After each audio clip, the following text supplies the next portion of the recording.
আসসালামু আলাইকুম। আজকে অনেক দিন যাবত এই এরিয়াতে আমি আছি। তো এখানে আসার পর একটা জিনিস লক্ষ্য করলাম, আমাদের বাংলাদেশে যারা থাকে এরকম বা এরকম একটা সোসাইটির মধ্যে হোক, যারা থাকে না কেন তাদের মধ্যে সবসময় একটা হইচই, যে আনন্দ ফুর্তি, ওদের মধ্যে যে জিনিসটা দেখা যায় এই জিনিসটা এখানে একদম নেই। এখানে একদম নিঃশব্দ, একদম নিস্তব্ধ। তারপর হচ্ছে হইচই, এই ধরনের চিল্লাচিল্লি কিছু নেই।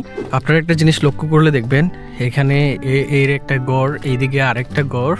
এদের মধ্যে হয়তো আমি জানি না, অনেকে রিলেটিভ থাকে, বা বিশেষ করে এই এরিয়াটা হচ্ছে যারা অন্যান্য জায়গায় গিয়ে কাজ করে, আমাদের এখানে যেগুলো বলে টাকাওয়ালা পয়সাওয়ালা, আসলে এখানে তো সবাই একই।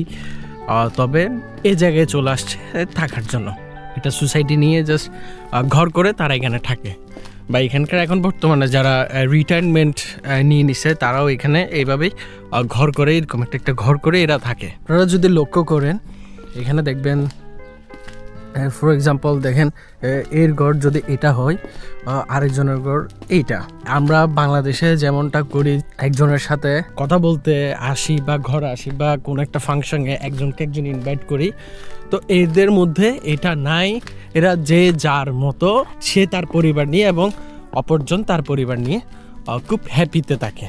কোনো ফাংশনে হোক বা কোনো ওদের ফ্যামিলি কোনো ফাংশন হচ্ছে বা কোনো একটা অনুষ্ঠান, যে যার মতো, কেউ কাউকে ইনভাইট করে না। বা আমি কথা বলে যতটুকু বুঝলাম ওরা ওদের মতোই। তো আমাদের বাংলাদেশিরা যারা রয়েছে তারা স্বাভাবিক, একজনে যদি এরকম একটা ঘর করে, বা সাপোজ আমি ঘর দিয়ে বুঝাচ্ছি, একজনে যদি এরকম একটা ঘর করে, অপরজন তার উপর হিংসা করে বা তার চেয়ে ভালো করার জন্য আরেকটু বেশি করতে চায়, এবং ওরা সামান্য কোনো কারণেই ঝগড়া সৃষ্টি করে। তো আমাদের মধ্যে হচ্ছে অযথা কথা বেশি বলি আমরা, সরি আজকে একটু বাতাস বেশি, তো আমরা একজন আরেকজনের প্রতি যে অযথা গল্পগুজব করতে যাই, যেগুলো আমাদের প্রয়োজন নেই। আমরা অযথা কথা বলতে গিয়ে আমরা ঝগড়া সৃষ্টি করে, আমাদের ভিতরে হিংসার কারণে আমরা অতিরিক্ত ঝগড়ায় লিপ্ত হই। কিন্তু এদের ক্ষেত্রে কোনো ঠাঁই নেই, এরা এদের মতোই।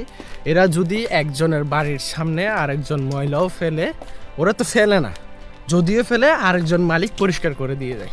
তো ওরা হচ্ছে এই ধরনের সভ্যতাটাকে কাজে লাগাইছে, যেটা আমাদের দরকার, যেটা আমাদের ধর্মে ইসলামে দরকার, কিন্তু আমরা সেটা করি না, শুধুমাত্র তারাই করে। তবে যাই হোক, কথাগুলো জড়ে আছে। রিসেন্টলি বরফ আসবে, বরফ পড়বে, প্রচুর ঠান্ডা এখন।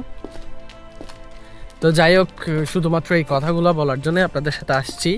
আমি যে এরিয়াতে থাকি, এটা জাস্ট ওদের সভ্যতাটা দেখে আপনাদের সাথে শেয়ার করতে ইচ্ছা করলো। আসসালামু আলাইকুম, ভালো থাকবেন।